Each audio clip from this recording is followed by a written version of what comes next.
Mm.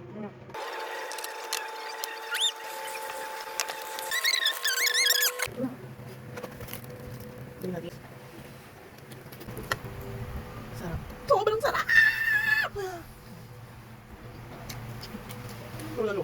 Sobrang sarap niya guys. Hindi siya masyadong manghang kasi madaya kami. Isa lang nilagay namin ng pula. Sayang kasi pag hindi siya nakain. 65 pesos siya sa Korean store dito sa may sa amin. Ewan ko lang sa iba kung sa grocery kayo bibili. Magkano itong ano ate? 25. Itong seaweed 25. Ang sarap niya. Grabe guys. Yung anghang niya tolerable. Eh sa mga hindi mahihilig sa manghang, manghang to for them. Pero sa tulad nating kaya yung may pagka-spicy. Approve siya. 10 over 10. Okay? Ang sarap. After 20,000 years, hindi na lang talaga hindi namin nilagay yung kulay red. Si manghang siya kapag tumatanggal. Nakaka-pouch na ba siya? Pero sa matapang intolerance sa anghang, kaya to. Makukulangan pa sila.